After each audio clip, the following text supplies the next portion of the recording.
Muy bien, señores, aquí estamos, nuevo bloque de 678. Vamos a pasar a otro tema que tiene que ver en realidad con el 24 de marzo, una columna de Alfredo Leuco en Canal 26, donde reprodujo este argumento tan habitual de parte de alguna oposición de decir que el kirchnerismo utiliza políticamente el tema de los derechos humanos. Vamos a ver el informe y lo debatimos.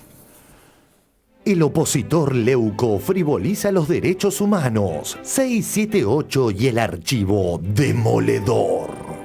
Los relatos de Estela, Eve y Tati bien grafican el compromiso de Néstor y Cristina con los derechos humanos. Yo recuerdo cuando asumió el doctor Kirchner, que él dijo que se sentía un hijo más de las madres de Plaza de Mayo. Somos los hijos de las madres y las abuelas de Plaza de Mayo. Por lo tanto, hemos perdido un hijo.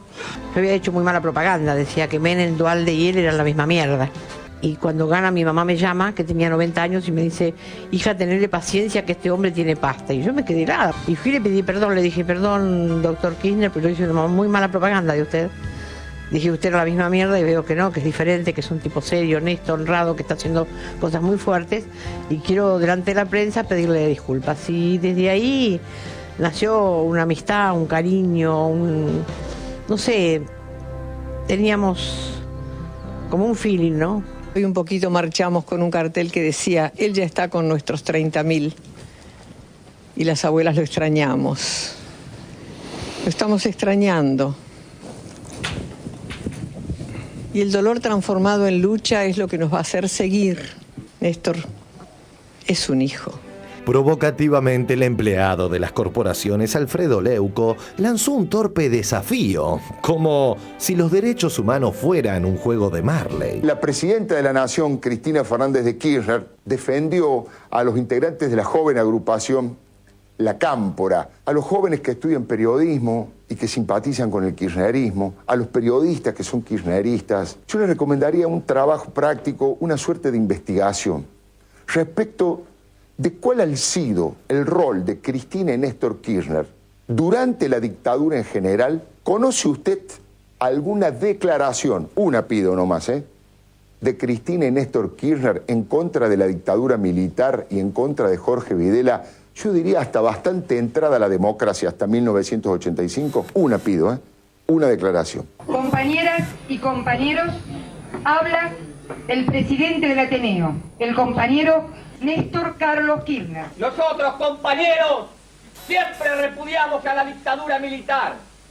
Siempre dijimos que Videla y Macera y Agosti y todos los sinvergüenzas que vinieron después iban a ser sentados en el banquillo de la justicia constitucional para que respondan ante tantos abusos y ante tantos crímenes cometidos contra este pueblo. No, digo, compañeros.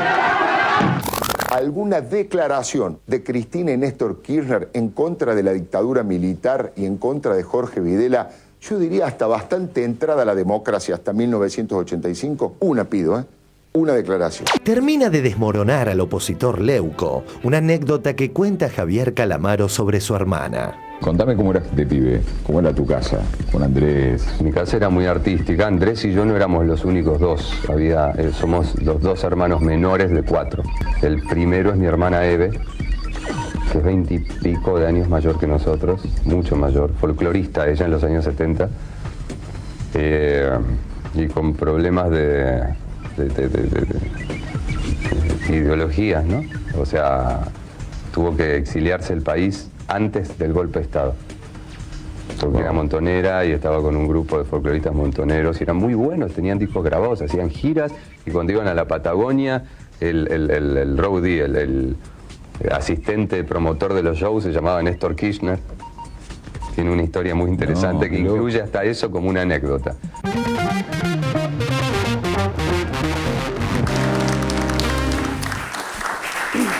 Bueno, a ver, Eduardo, ¿qué opinas sobre este argumento, digamos, tan remanido de parte de algunos sectores respecto de los derechos humanos y el kirchnerismo? Yo tomo aquello de Carlos Marx. Los seres humanos somos tal y como nos manifestamos en los actos cotidianos, no como creemos o imaginamos ser, ¿no? Y hago este breve raconto. Impulsó la anulación de las leyes de punto final y de obediencia debida. Y lo impuso. Y lo impuso frente a una anterior resolución del Congreso que había derogado las leyes, con lo cual le dieron un baño de legalidad postrero, porque en el derecho se deroga lo que es válido y lo que es nulo se anula. Y entonces, en lugar de servir, empeoró aquella derogación. Él repone lo que debió operar, que era la nulificación. Luego empuja las dos convenciones, la regional y la internacional, entre el gobierno de Néstor y el de Cristina, sobre la desaparición forzada de personas. Son hitos, son hitos. Si uno me dice, bueno, pero ha habido otra gente en derechos humanos, pero por supuesto que el movimiento de los organismos de derechos humanos eso, han hecho millones de cosas. Si tuviera yo que hacer un reconocimiento sobre el trabajo en las convenciones estas, ¿cómo no nombrar a ese padre de todos los abogados, Alberto Pedroncini, a Rodolfo Matarolo, que tuvo un trabajo importantísimo, a Carlos Zamorano? Bueno, hay muchísimos nombres que uno podría hacer efectivamente. Pero caramba, esto se ha hecho desde el compromiso institucional, es decir, han logrado algo que hasta ese momento no se tenía. Es decir, ¿por qué no lo hizo ninguno de los otros presidentes que hubo previo en la transición democrática? Se logra bajo esta impronta, esta gestión, y me parece que eso es algo que tenemos que reconocer, y no caer en una estupidez así, esta de Leuco, decía, a ver, muéstrame un solo acto. ¿Y qué te parecen las leyes en la derogación de la anulación de la ley? ¿Y qué te parecen las convenciones internacionales? ¿Bajo qué gobierno se aprobaron? Entonces, bueno, seamos serios, ¿no? A ver, Max, ¿qué te provocan este tipo de argumentos? ¿Qué te produce? ¿Qué me provoca? Yo creo que, o sea, eso fue en el año 83, ¿fue antes o...? ¿Qué cosa? El tape que vimos. El tape que vimos. Es del año 83. Y están los testimonios también de Calamaro. Están las abuelas y las madres también unidas, ¿no?, en el mismo sentimiento.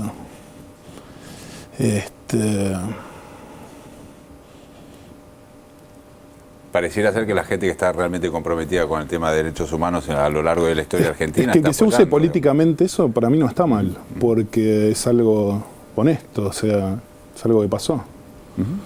Y el hecho de sacar los cuadros, ahí, no sé, me pareció que estaba bien.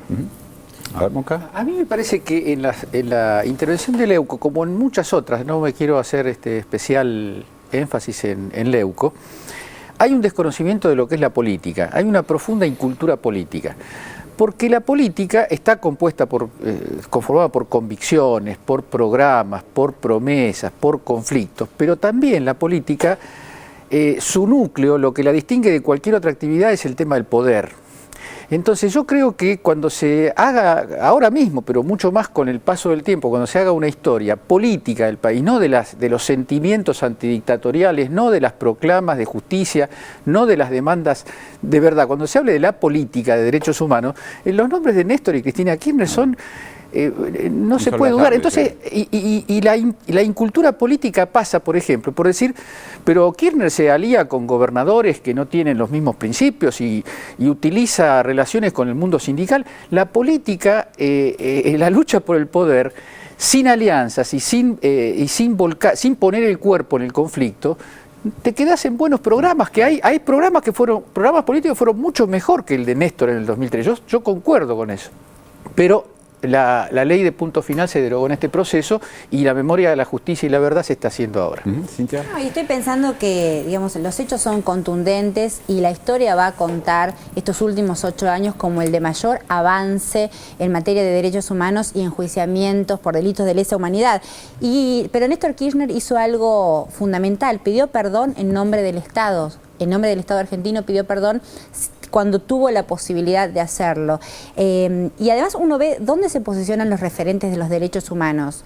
Conocemos, por supuesto, la mirada de Eve, de Estela de Carlotto y de Tati Almeida, pero hay muchísimas personas que han sufrido la violencia de la última dictadura, que son hijos de desaparecidos, nietos de desaparecidos, los conocemos. Nombro en este momento porque me acuerdo de Julián Axat, que es defensor de menores en la provincia de Buenos Aires, y él es un hijo de desaparecido, poeta además, lo tomo como ejemplo, un ejemplo pedía, bueno, este chico político, adhiere a este proyecto político. Me parece que esa es la mejor muestra de la mirada sobre este gobierno con respecto a los derechos humanos. Así estamos, señores. ¿Vamos a un corte? Sí, vamos a un corte, en un ratito volvemos, dale.